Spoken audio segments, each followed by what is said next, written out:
Bom dia, pessoal, tudo bem?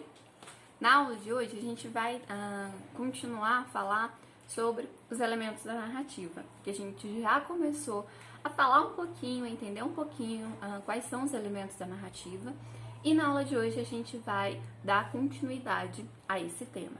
Em primeiro lugar, quando a gente fala de narrativa, a primeira coisa que vem à cabeça da gente, a primeira coisa que a gente tem que pensar é o que é narrativa, né?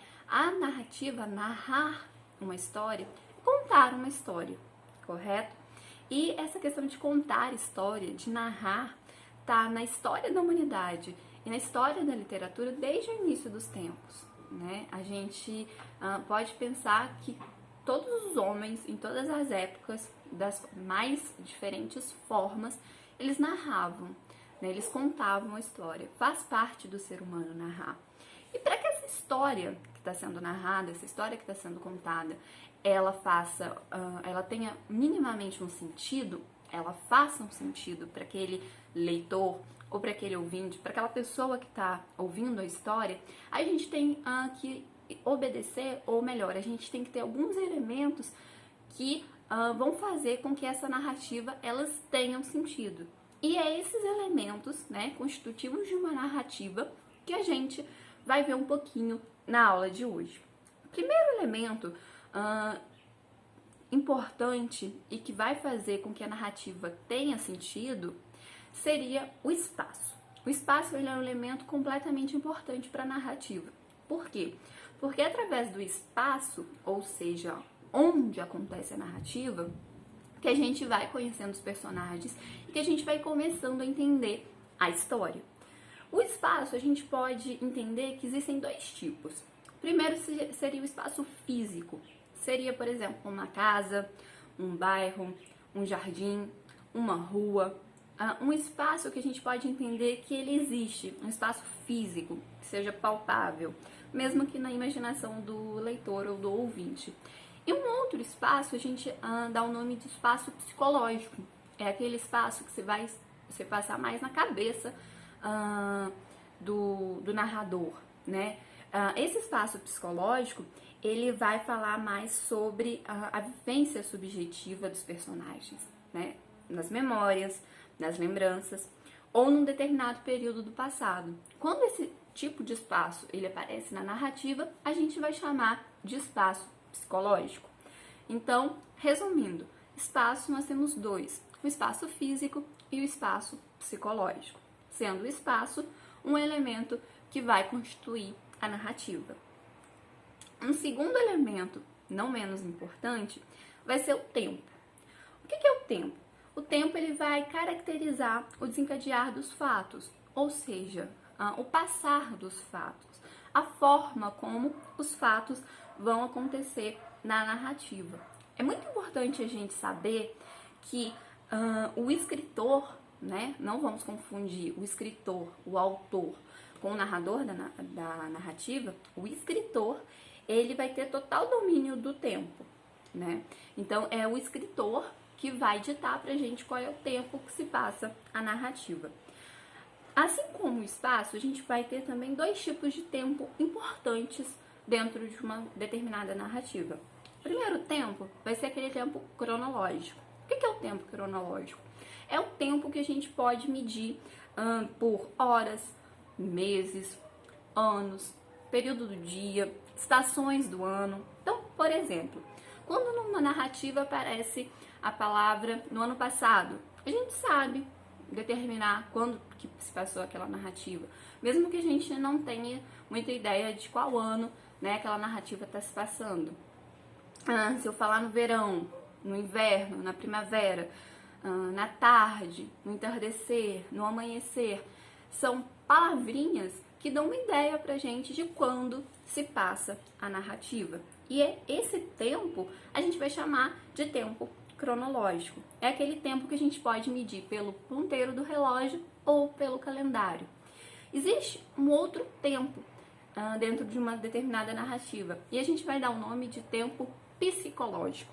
O que é o tempo psicológico? O tempo psicológico é aquele ligado às lembranças, aos sentimentos, às sensações também interiores vividos por aqueles personagens da narrativa. Então, o tempo psicológico seria um tempo que vai se passar mais dentro da imaginação, das memórias de determinados personagens. O tempo psicológico, ele é visto mais como um fluxo de consciência, uma imaginação, um sonho, um devaneio, por parte de determinados personagens. Então, a esse tempo, a gente dá o nome de tempo psicológico. Um outro elemento, além do espaço e do tempo que a gente tem, que constitui uma narrativa, seria os personagens, né? Os personagens são peças, são elementos fundamentais para a gente ter um enredo. Sem personagem, é praticamente impossível a gente ter um enredo, ter uma história a ser contada, né? E há predominância de personagens que se destacam pelos atos heróicos, né? Ou aqueles personagens que eles têm um destaque maior dentro de uma narrativa.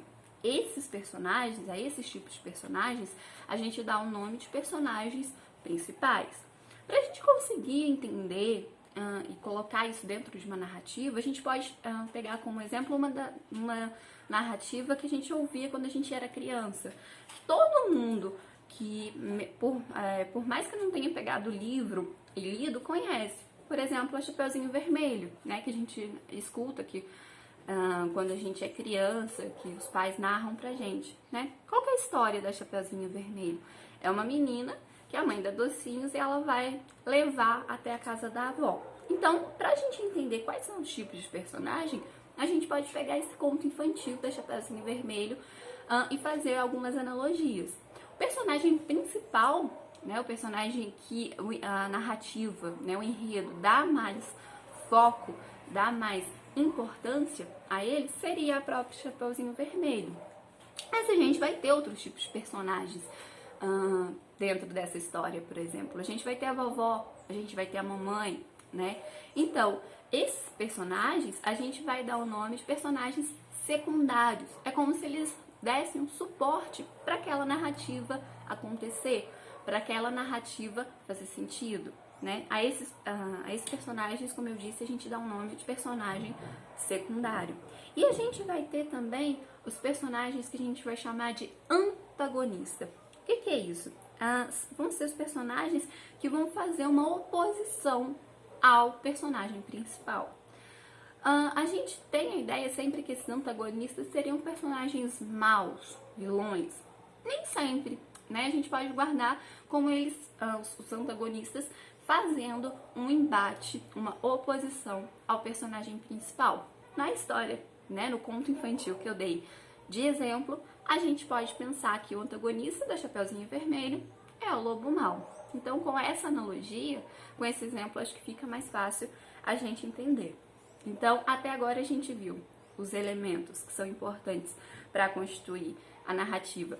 O espaço, que pode ser físico e psicológico. O tempo, que pode ser cronológico ou psicológico. Os personagens, que podem ser principais, secundários ou antagonistas. E existe um outro elemento importantíssimo que constitui a narrativa e para fazer com que a narrativa tenha sentido, que vai ser o narrador. O narrador, como o próprio nome já diz pra gente, é aquele que vai narrar a história, né? Ele vai atuar como um mediador entre a história narrada e a história que é contada em primeira pessoa. A história narrada, ele vai ser o mediador entre a história narrada e o leitor, o ouvinte, né? Aquela pessoa que está lendo ou que está ouvindo a história. O narrador, ele vai ser classificado em 3 modalidades distintas. Primeiro vai ser o narrador personagem. Eu acho que esses nomes, eles vão indicando muita coisa pra gente. Então, o narrador personagem vai ser aquele que conta e ele vai contar a história e vai participar da história ao mesmo tempo, né? Nesse caso, a narrativa sempre vai ser contada em primeira pessoa. Então, o narrador personagem é o que conta em primeira pessoa e é aquele que vai participar também da narrativa. A gente vai ter um outro tipo de narrador, que vai se chamar narrador observador. O narrador observador vai ser aquele que apenas ele se limita a descrever os fatos. sem se envolver com os mesmos. Então, o narrador observador vai ser aquele tipo de narrador que vai só descrever o que está acontecendo. Ele não se envolve, ele não participa da história. Ele é um narrador que a gente vai chamar um narrador um pouco mais distante. É como se a história que estivesse se passando, estivesse acontecendo, e o narrador estivesse apenas, como o próprio nome já diz, observando os fatos. Nesse tipo de narrativa vai se predominar a terceira pessoa do discurso, ok? E, por último, a gente vai ter o narrador onisciente. O que é o narrador onisciente? O narrador onisciente vai ser aquele que sabe tudo sobre o enredo, né, sobre a história e sobre os personagens. Ele vai revelando, na medida que ele vai contando a história, os sentimentos, os pensamentos mais íntimos dos personagens, de uma maneira que vai além da própria imaginação. É como se ele conhecesse, é como não, ele conhece intimamente e profundamente os sentimentos, as emoções, as intenções daquele tipo de personagem. Muitas vezes sua voz, né, a voz desse tipo de narrador, ele vai se confundir com a própria voz e com a própria emoção e com a própria intenção dos personagens. Nesse caso, a gente vai ter o discurso indireto livre para indicar esse tipo de narrador. Todos esses elementos que a gente citou, o espaço, o tempo, os personagens, o narrador, eles vão se correlacionar, eles vão se relacionar entre eles, formando o que a gente vai chamar de enredo. Então, o que vai ser um enredo? Vai ser a relação e a junção de todos esses elementos que a gente conversou. Que o enredo também a gente pode entender como um desencadeador dos fatos. É a essência da história, a qual se constituirá por um desfecho imprevisível, né? A história a gente pode entender que ela vai ter um desfecho imprevisível, uma boa história, né? E que talvez, e infelizmente isso muitas vezes acontece, acredito que já aconteceu com vocês, não vai agradar muito o leitor, né? Ou pode sim agradar o leitor. Então, o desfecho da história pode ser um desfecho triste, um desfecho alegre, um desfecho cômico, trágico, dependendo do ponto de vista que o narrador ele vai preferir contar aquela determinada história. Com isso, a gente fecha os elementos da narrativa, né? Como eu disse no começo da aula, aqueles elementos que são importantes para a gente entender uma determinada narrativa, para que uma determinada narrativa, primeiro, tenha sentido e também que prenda o seu leitor, que prenda o seu ouvinte. Esses foram os elementos da narrativa. Mas as narrativas, elas podem ser também subdivididas em dois tipos importantes. A gente tem as narrativas ficcionais e a gente vai ter as narrativas não ficcionais. O que é isso, né? Como a gente viu, narrar vai ser contar uma história. Sendo assim, né, sendo dessa forma, a narração tem como centro de ação fato. A gente tem um fato e ao redor daquele fato vai se desencadear uma história. Um texto narrativo, como a gente sabe, é uma sequência de ações que vão se suceder através de um tempo, de um espaço. E como a gente vai ver a partir de agora, a narrativa ela pode ser ficcional ou não ficcional. O que é isso? Vamos entender. A narrativa não ficcional ou real, a gente pode ver esses dois nomes, ela vai contar os fatos reais sem recriá-los. E esse tipo de narrativa vai se limitar a mostrar esses fatos como realmente aconteceram, como de fato elas vão ter um pacto, né, com a realidade, mostrar o que de fato aconteceu. E as narrativas não ficcionais, as narrativas ficcionais, ou a gente pode chamar também de fictícias, elas vão criar ou recriar esses fatos. E a gente vai ver agora alguns exemplos do que seriam, né, textos ficcionais e do que seriam os textos não ficcionais. O que é uma narrativa não ficcional? Qual é o exemplo que a gente tem para a gente tentar entender? a gente tem a biografia. Biografia é uma narrativa não ficcional. O que é uma biografia? É uma narrativa da vida de alguém, né? Pode ser escrita tanto pelo próprio autor, que a gente vai chamar de uma autobiografia, ou por outra pessoa. Então, esse tipo de narrativa, esse tipo de história, tende a ser não ficcional. Porque, como eu disse, vai tentar ter esse pacto com o real, contar de fato como as coisas, como os fatos aconteceram, tentando se prender ao máximo a uma realidade. Um outro exemplo de texto não ficcional seria o relato. O que é o relato? É um texto narrativo curto, essencialmente informativo, como, por exemplo, o relatório, a carta, o e-mail, entre outros.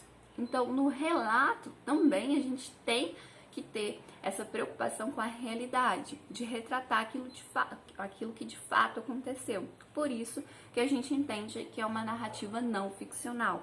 A gente vai ter também a resenha. O que é a resenha? É um resumo crítico com juízo de valor, né? Na resenha, a gente pode ter resenha de filme, resenha de livro, resenha de série. Vai ser um texto que vai fazer uma crítica a determinado produto, ou a determinado outro tipo de texto, ou gênero textual, enfim, como eu disse, e vai ter uma visão do autor. Mas não é porque tem essa visão do autor que não é considerada uma narrativa não ficcional, né? Vai ser um resumo, né, do texto.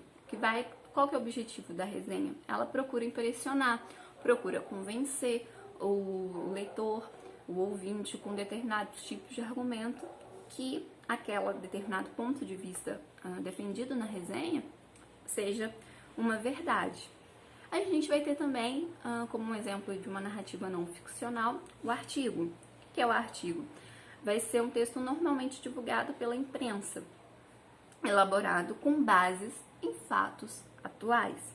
Difere da reportagem pelo grau de isenção do autor, porque no artigo o autor tem liberdade de expor a sua opinião.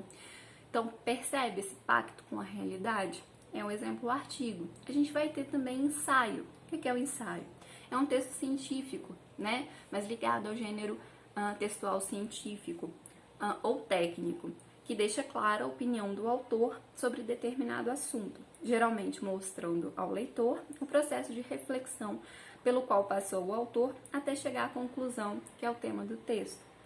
A gente vai ter também a reportagem como não ficcional. A reportagem, como a gente conhece, é um gênero acho que mais próximo da gente, é um texto narrativo essencialmente informativo, sem limite de tamanho. Em princípio, deve limitar-se a narrar os acontecimentos, sem juízo de valor. Então, não pode ter a opinião do autor na reportagem. Seu objetivo é retratar literalmente a realidade com o objetivo único de informar os fatos. E por último, a gente vai ter a história. O que é a história? A história vai ser a narrativa da vida de um país ou de um povo, né? Em que a gente vai se limitar a falar, a narrar os fatos mais próximos da realidade possível. Esses foram alguns exemplos de narrativas não ficcionais, mas a gente vai ter exemplos também de textos ficcionais, e esse vai interessar mais ao campo da literatura, né? O que vai ser as narrativas ficcionais? Primeiro, a gente tem o romance. O que é o romance? Em geral, é um tipo de texto que possui um núcleo principal, mas não possui apenas um único núcleo.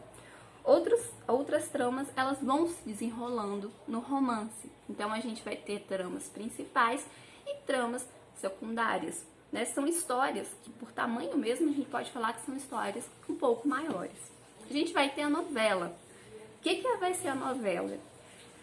A novela, a gente tem que tomar um pouquinho de cuidado com ela, que ela pode ser muitas vezes confundida com a telenovela.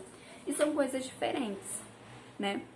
A novela é um tipo de narrativa menos longa que o romance, né? Ela vai possuir apenas um núcleo, ou em outras palavras, vai ser a narrativa que acompanha a trajetória de apenas um personagem. Em comparação ao romance, vai se utilizar de menos recursos narrativos. Em comparação ao conto, vai ter uma maior extensão, vai ser um pouquinho maior e uma quantidade maior de personagem. É importante a gente lembrar que a telenovela, que é diferente da novela que eu acabei de explicar para vocês, é um tipo diferente de narrativa. A novela, a origem dela está lá relacionada aos folhetins, que no passado, não muito passado, eram publicados em jornais. Então, o romance provém da história das narrativas de viagem, das epopeias, que a gente já estudou. E a novela, ela vai surgir, ela vai se originar do conto de uma anedota, e que tudo nela que vai se passar vai se encaminhar para uma determinada conclusão. A gente tem também, como outro exemplo de narrativas ficcionais, o conto, por exemplo, que é uma narrativa curta. O tempo que se passa é reduzido e contém poucos personagens, que existem em função de um núcleo apenas. É o relato de uma situação que pode acontecer na vida das pessoas, das personagens no caso, porém não é comum que ocorra com todo mundo. Pode ter um caráter real ou fantástico, da mesma forma que o tempo pode ser cronológico ou psicológico. Isso seria o conto. A gente tem a crônica. O que é a crônica? Vai ser, ela às vezes, ela é confundida com o conto. Qual que é a diferença? A diferença básica entre o conto e a crônica vai ser que a crônica vai narrar fatos do dia a dia.